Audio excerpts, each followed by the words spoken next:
Well, good morning and welcome back to Cityline. My guest and I are talking about how good Mini Coopers are in the snow. I have people stop me and say, what are you talking about with the guests on the couch when the big shot happens? And I'm like, okay, I'll start talking about what we're talking about, Mini Coopers. Please join me in welcoming one of my favorite gingers and a man whose heart I truly believe is made of gold.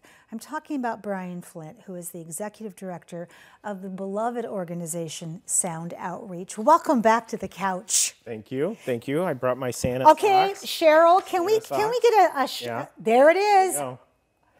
Well Ginger done. cookie with Santa socks. I love it. And I'm sure Chris Surface is very jealous right now to see those. So for people who are like, gosh, I don't know about Sound Outreach, what can you tell us about that Sound Outreach that will help them understand how wonderful you are? Yeah.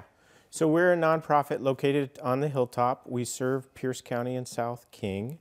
And what we do is financial counseling. We help people with their finances to figure out what their dreams are. And we work on employment issues, credit, banking, and we help them over the course of a couple of years figure out how to get into that house, how to save up enough money so they can get married, improve their credit score so they can start a business. And so, yeah. I mean, you say that like you're just talking about like a grocery list. You're so calm the way you say it, and it's just so easy. But that is very intense and challenging changes that you are taking people through. And they don't always start out in a good place, do they? Well, as a culture, we don't talk about money with our family, and we don't teach it in the schools. No, we don't. So part of what we do is inform people about how the system works and how it can benefit them or how it's harming them. And then we work alongside them towards their goals. So if somebody has bad credit, we'll get on the phone with creditors and talk about how to reduce their credit obligation or talk about steps they can do to improve their credit. And so, it's that education, but also that partnership. It's their goals, but we help bring that expertise and that coaching and that partner, that accountability when they fall off the wagon and towards their goals. We can help them get back up without feeling guilty. There's a lot of historic, generational issues. There's systemic racism, Big time. And in America, we're taught that it's all our fault. Like we should be able to do this on our own and stand. And it takes a system. It does. to create wealth. It does. And so if you're standing alone, you're going to be left outside. So we try to help bring people in from the cold. There's a theme for today. And just walk with them towards their own goals. My mind is flashing pictures of people that I can see walking into Sound Outreach that perhaps had never experienced unemployment until the pandemic, perhaps had never lost a job, were never behind in their rent, never behind in any kind of financial obligation they had monthly, and the shame and the fear that's attached to that would actually, in my opinion, keep people from coming in. So how do you overcome that? Well, the best way is word of mouth. So if we're able to help someone and then they can tell friends and families, and then we start from a basis of trust. Yes. And then when we sit down with people, there's no judgment, and we work to build trust and to understand what their issues are. And people are facing a lot of issues. I mean, inflation is hitting people really hard. Housing prices are through the roof. And government assistance that was there in the pandemic is drying up. And so, people are having a hard time. And what we find is it's often one or two things that just spiral people down into a cycle of poverty. And they might cycle back up and then hit one more thing. And so it seems like the system is built against you. And we're just there to help try to get them through that. I mean, the teetering that happens, and we're going to talk about Alice families because that's kind of the picture I have in my mind. Can you remind us what Alice stands for? Yeah, it's an acronym. It's Asset Limited, Income Constrained, Employed. And if you think about that backwards, it's folks who are employed but don't have the resources to get out of that cycle of poverty. That just takes the wind out of my sails to think about somebody who is working 10, 12, 14 hours a day, working 2 jobs. Right? Playing by the rules. Yeah, playing by the rules, doing, the hard work American dream thing. Yeah. And then something happens, even something as simple as the company changing a payroll system and their pay dates get changed. Yep. That can cause a spiral back in. Right. Right. And so it's wonderful that you are there to say, here, we're going to find some ways to help mitigate this. With Alice families, what are they facing these days? Because they're always it's always an uphill struggle. Yep. Yep.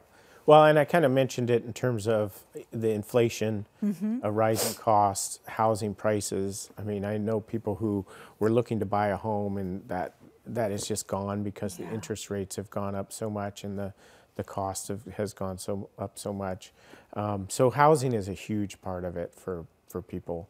And inflation is having a hard time on people's credit score, so their ability to borrow money to get a new car so they can travel to that new job.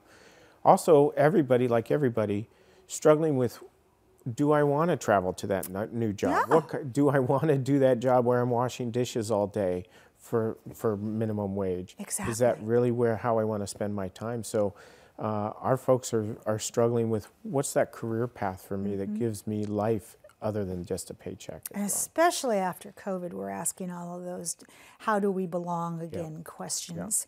Tell us about the new Washington Family Tax Credit.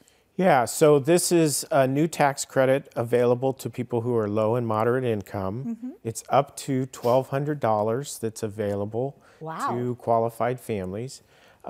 It starts in February, so we've got a little bit of time. And if you file taxes, you can submit your application to the state and get up to $1,200. The wonderful thing about it is, if you don't have a Social Security number and you have something that's called an ITIN, you can also apply for this tax credit. Wow. So it's wonderful. You don't have to have kids. You have to have earned a small amount of money in 2022.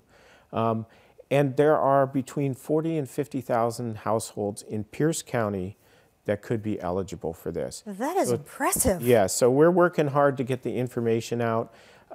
We have a great presentation for any groups or any individuals who work with families that want to have us come present to them to get the word out. It's brand new, and it's Washington State. It's not a federal tax credit, but if you are eligible, you can get $1,200 potentially in your pocket next year from the state of Washington. And it's your money.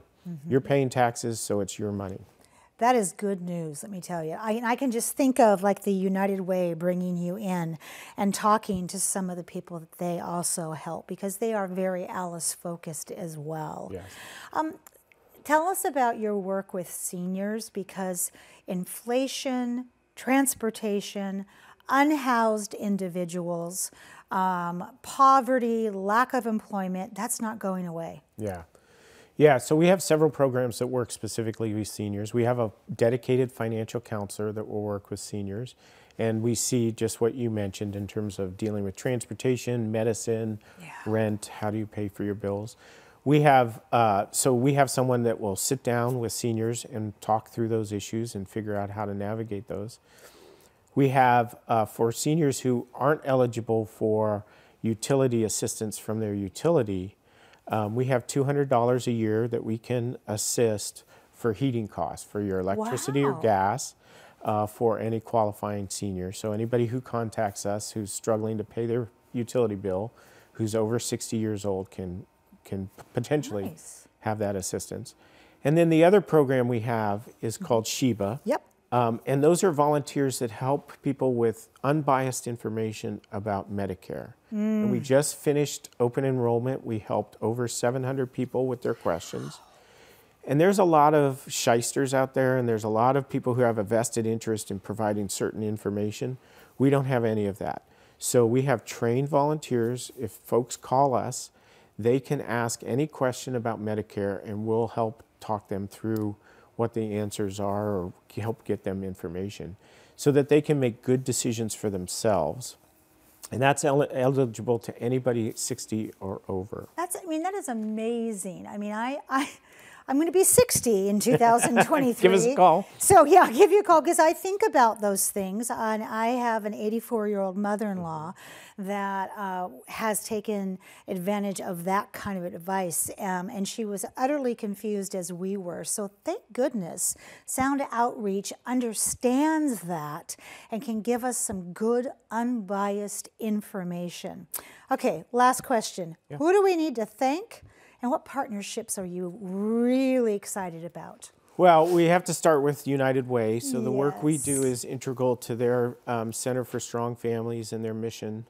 And as part of that, we started a new Center for Strong Families with the Sumner Bonnie Lake School District. We're great partners, and Mary Lee Hill Anderson is fabulous out there. We also have a great partnership with the UW of Tacoma, serving first-generation students with financial literacy and education. And then we're in that cycle. Yeah, and that's great because, school costs are high. And we're excited with our partnership with the Black Collective to serve Black-owned businesses. Yes. Navigating the system. So yeah. And stomping out that discrimination or that tendency to discriminate based upon income and housing. Brian, you always bring me such good news. This is why you're one of my favorite gingers. I want you and yours to have the most happiest holiday. Thank you. And I look forward to having you back on the couch in the first of the year. Well, happy holidays to everybody. Thank you. Thank you. When we come back, we will have the Asian Pacific Cultural Center in the house. You don't want to miss that. After this quick break, we'll see you then.